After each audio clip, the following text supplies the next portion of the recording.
Bismillahirrahmanirrahim. Assalamualaikum warahmatullahi wabarakatuh. Dengan menyebut nama Allah yang Maha Pengasih lagi Maha Penyayang, saya panjatkan puji dan syukur atas kehadiratnya yang telah melimpahkan rahmat dan hidayahnya kepada saya sehingga saya dapat menyelesaikan makalah metodologi ilmu sosial. Makalah ini telah saya susun dengan maksimal dan mendapatkan bantuan dari berbagai sumber sehingga dapat memperlancar proses pembuatan makalah ini.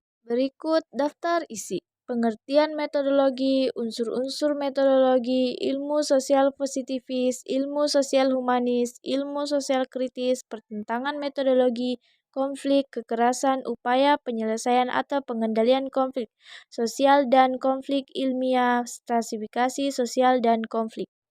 Pengertian metodologi. Pengertian metodologi berasal dari bahasa Yunani methods dan logos. Kata ini terdiri dari dua suku kata, yaitu meta yang berarti melalui atau melewati dan hodos dengan berarti jalan atau cara. Metode berarti suatu jalan yang dilalui untuk mencapai tujuan. Logos artinya ilmu. Metodologi adalah ilmu-ilmu atau cara yang digunakan untuk memperoleh kebenaran menggunakan penelusuran dengan tata cara tertentu dalam menemukan kebenaran tergantung dari realitas yang sedang dikaji. Ilmu terdiri atas 4 prinsip.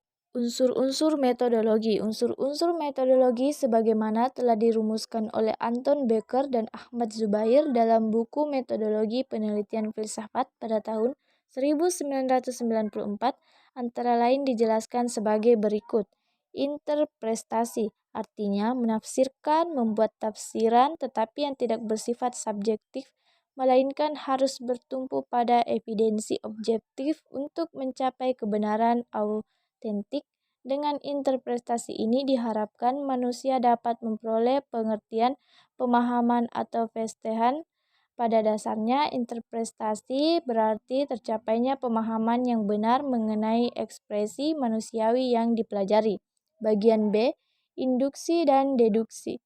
Dikatakan oleh Berling bahwa setiap ilmu terdapat penggunaan metode induksi dengan deduksi menurut pengertian siklus empiris.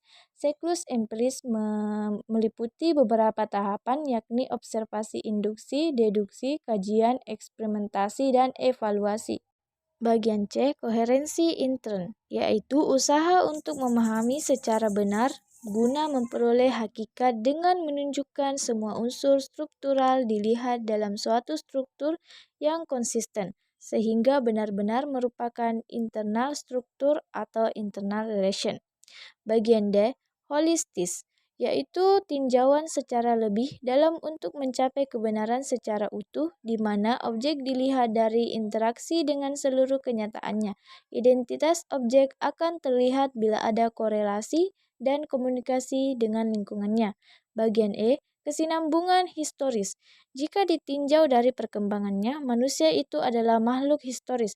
Manusia disebut demikian karena ia berkembang dalam pengalaman dan pikiran. Dalam perkembangan pribadi itu harus dapat dipahami melalui suatu proses kesinambungan. Ilmu sosial positifis. Ilmu sosial politik adalah filsafat modern berkembang melalui dua aliran. Pertama, dibidani oleh Plato yang mengutamakan kekuatan rasio manusia, yaitu pengetahuan murni dianggap dapat diperoleh melalui rasio itu sendiri atau a priori. Kedua adalah Aristoteles yang memperhatikan peranan empiris terhadap objek pengetahuan atau a posteriori.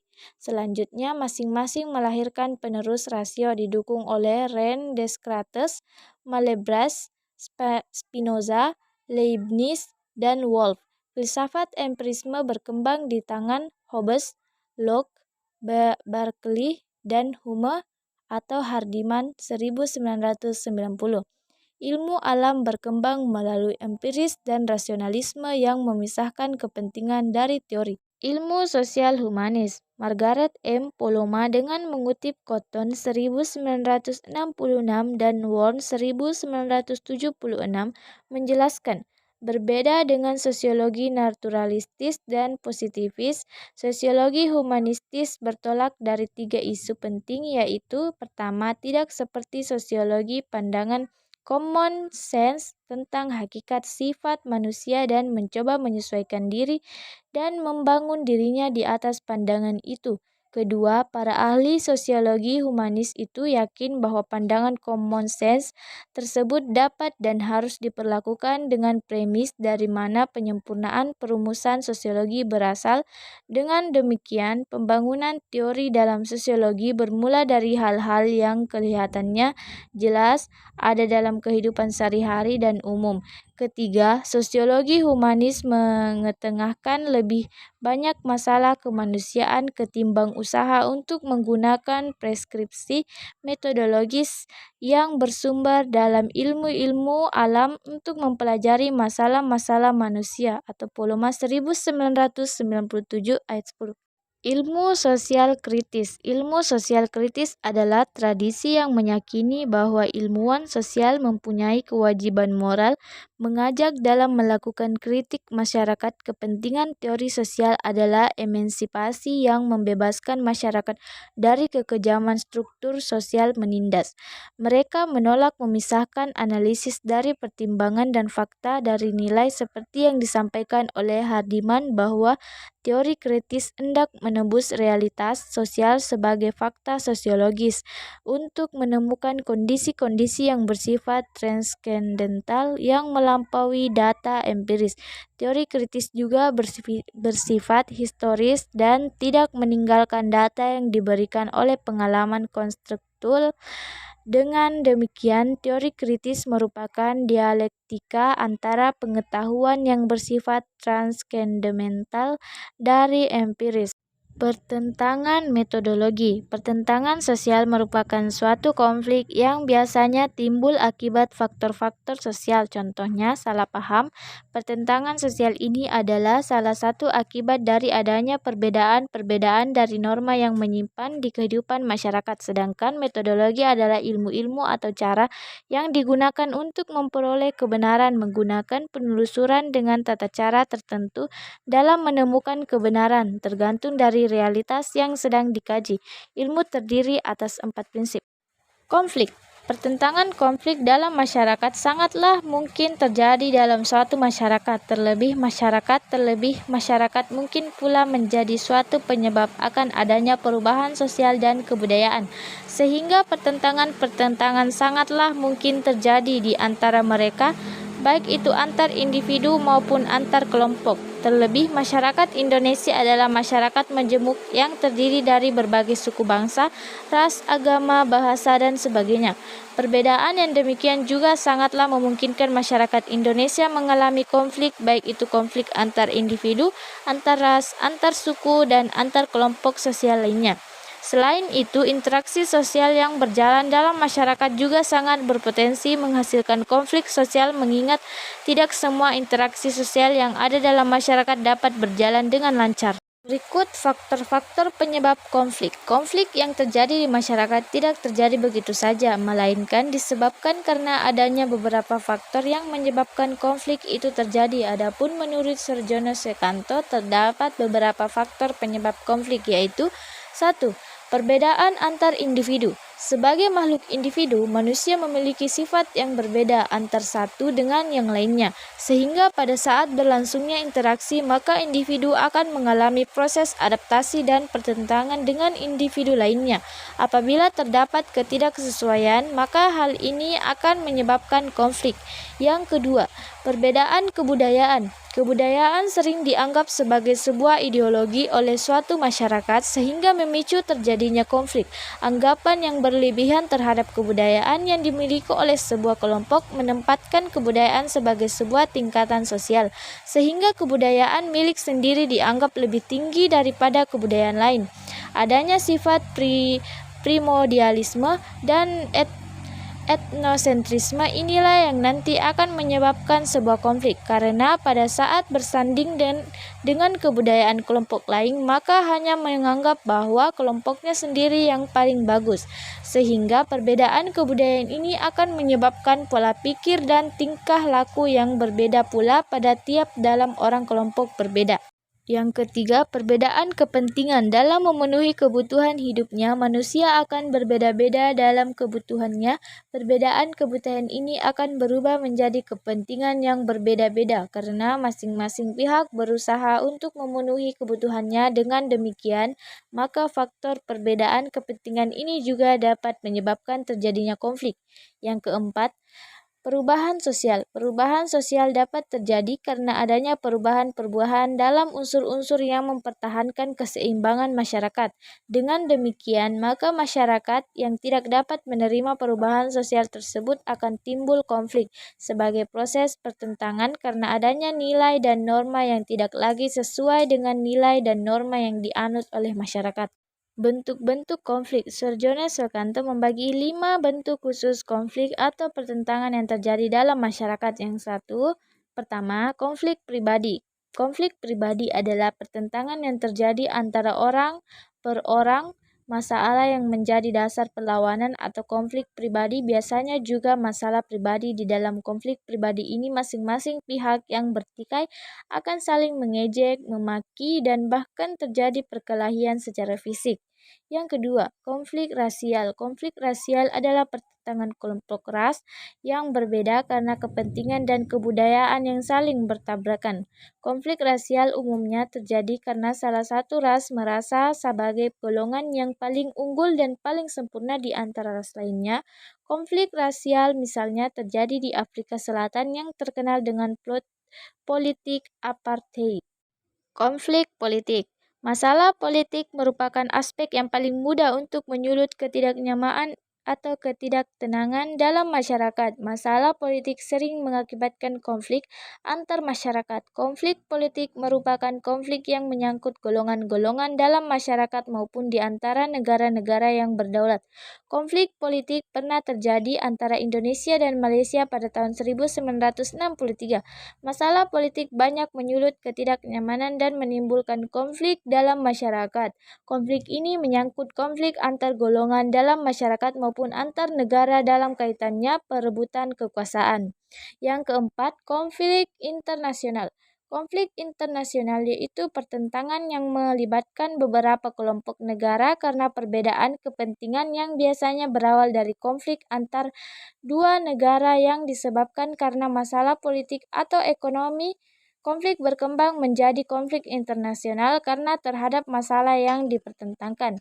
Yang kelima, konflik antar kelompok. Konflik antar kelompok terjadi karena adanya persaingan dalam mendapatkan mata pencaharian hidup yang sama atau karena pemaksaan unsur-unsur budaya yang asing. Selain itu, karena ada pemaksaan agama, dominasi politik, atau adanya konflik tradisional yang terpendam. Misalnya hubungan antara golongan mayoritas dan minoritas. Dari sudut psikologi sosial, Ursula Lear mengemukakan bentuk-bentuk konflik. Satu, konflik dengan orang tua sendiri. Yang kedua, konflik dengan anak-anak sendiri. Ketiga, konflik dengan keluarga. Keempat, konflik dengan orang lain. Yang kelima, konflik dengan suami istri. Yang keenam, konflik di sekolah. Yang ketujuh, konflik dalam pemilihan pekerjaan. Yang kedelapan, konflik agama. Kesembilan, konflik pribadi. Kesepuluh, dampak sebuah konflik. Konflik yang terjadi pada masyarakat memiliki dampak, namun tidak semua konflik dalam masyarakat memiliki dampak negatif, melainkan juga berdampak positif. Di antara dampak positif dari adanya konflik di antaranya adalah sebagai berikut. Adapun di antara dampak positif konflik adalah sebagai berikut. Satu, konflik dapat memperjelas aspek-aspek kehidupan yang masih perlu ditelaah. Yang kedua, konflik memungkinkan penyesuaian nilai norma dalam masyarakat. Yang ketiga, konflik meningkatkan solidaritas sesama anggota kelompok. Yang keempat, konflik merupakan jalan untuk mengurangi ketergantungan antar individu dan kelompok. Yang kelima, sebagai sifat menyeimbangkan kekuatan dalam masyarakat. Yang keenam, konflik dapat memunculkan komitmen baru antar pihak yang bertikai. Adapun di antara dampak negatif konflik adalah sebagai berikut. Satu, keretakan hubungan antar individu dan persatuan kelompok. Yang kedua, kerusakan harta benda dan jatuhnya korban manusia. Yang ketiga, berubahnya sikap kepribadian para individu, baik yang mengarah pada hal-hal positif atau negatif. Yang keempat, munculnya dominasi kelompok pemenang atau kelompok yang kalah. Kekerasan. Kekerasan merupakan bentuk lanjutan dari suatu konflik sosial, sedangkan dalam Kamus Besar Bahasa Indonesia atau KBBI, kekerasan didefinisikan sebagai perbuatan seseorang atau kelompok yang menyebabkan cedera atau matinya orang lain, atau menyebabkan kerusakan fisik atau barang orang lain. Adapun dalam Dhani Ramadhani 2015, kekerasan didefinisikan sebagai bentuk lanjutan dari adanya konflik sosial di mana kekerasan ini biasa dilakukan untuk mencederai seseorang yang menyebabkan kerusakan fisik maupun barang, sehingga kekerasan dapat berupa tindakan langsung, melukai dengan sengaja, membunuh, dan memperkosa, maupun tidak langsung memfitnah dan meneror. Yang demikianlah maka dapat dikategorikan sebagai tindakan kekerasan. Dalam Dhani Ramadhani 2015 menyebutkan bahwa perilaku kekerasan yang dilakukan pada dasarnya faktor yang berdasarkan teori. 1. Teori faktor individual. Tingkat agresivitas seseorang sangat mempengaruhi tindak kekerasan yang mungkin ditimbulkan. Teori faktor individual ini biasanya berhubungan dengan faktor kejiwaan atau faktor sosial yang erat kaitannya dengan individu. Yang kedua, teori faktor kelompok. Terjadi karena benturan identitas kelompok yang berbeda. Contohnya, konflik antar supporter bola. Ketiga, teori dinamika kelompok. Kekerasan timbul karena perubahan sosial yang terjadi secara cepat dan masyarakat belum siap dengan perubahan tersebut. Upaya penyelesaian atau pengendalian konflik dan kekerasan. 1. Akomodasi. Proses penyelesaian konflik ke arah tercapainya kesepakatan sementara yang dapat diterima kedua belah pihak yang tengah bersengketa. Akomodasi juga berarti sebagai usaha manusia untuk merendahkan dan menghindari konflik dalam rangka mencapai kestabilan. Yang kedua, negosiasi dan kompromi. Upaya penyelesaian konflik yang dilakukan oleh masing-masing pihak dengan cara memberikan dan menawarkan sesuatu pada waktu yang bersamaan, saling memberi dan menerima, serta meminimalkan kekurangan secara layak yang dapat menggantungkan semua pihak. Yang ketiga, arbitrasi. Bentuk akomodasi yang digunakan untuk menyelesaikan konflik dengan cara meminta bantuan ketiga yang dipilih oleh kedua belah pihak atau badan yang berkedudukan lebih tinggi dari pihak-pihak yang bertikai. Keputusan yang dibuat harus dipatuhi oleh pihak-pihak yang berkonflik. Yang keempat, mediasi. Penyelesaian konflik sosial yang dilakukan dengan cara mendatangkan pihak ketiga yang sifatnya netral dan tidak memihak, namun keputusan pihak ketiga dapat mengikat pihak manapun. Yang kelima, konsiliasi. Pengendalian konflik yang dilakukan dengan bantuan lembaga tertentu yang diharapkan mampu memberikan keputusan yang adil untuk kedua pihak. Sosialisasi dan konflik ilmiah. Perkembangan ilmu sosial telah memperoleh fondasi tradisi pemikiran yang berkembang di Eropa dari determinisme ekonomi dan perjuangan kelas dari Marx, teori-teori tindakan dan stratifikasi sosial Weber, dan fakta sosial dari Durkheim. Georges Simmel meramalkan diskursus intelektual melalui pemikiran yang bercorak realis dan interaksionis. Ia tumbuh di pusat kebudayaan dagang orang-orang Yahudi di Berlin. Pada saat dewasa, ia mempelajari filsafat dan sejarah. Hal ini menjadikan Simmel seorang ilmuwan murni, tidak berprestasi membangun ideologi perubahan seperti Max. Simmel adalah bapak dari sosiologi konflik. Selain istilah ia berikan terhadap disiplin ini, namun juga analisisnya yang komprehensif mengenai sosiologi konflik. Stratifikasi sosial dan konflik. Max Weber terlahir di tahun 1961 dari keluarga kaya atau bourgeois di Jerman. Ia menikmati kemewahan posisi sosial ayahnya yang menjadi anggota kepentingan parlemen di Jerman dari Partai Liberal Jerman.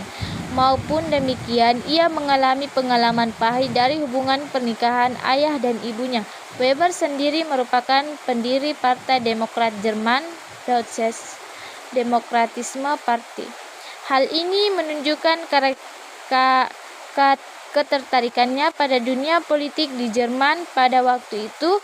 Latar belakang aktivitas dan lingkungan ini akan memberi pengaruh besar terhadap sosiologi konflik Weber. Kesimpulan dari materi yang saya simpulkan, pertentangan sosial merupakan suatu konflik yang biasanya timbul akibat faktor-faktor sosial. Contohnya salah paham. Pertentangan sosial ini adalah salah satu akibat dari adanya perbedaan-perbedaan dari norma yang menyimpang di kehidupan masyarakat. Sedangkan metodologi adalah ilmu-ilmu atau cara yang digunakan untuk memperoleh kebenaran menggunakan penelusuran dengan tata cara tertentu dalam menemukan kebenaran tergantung dari realitas yang sedang dikaji. Sekian dari saya, itulah metodologi ilmu sosial.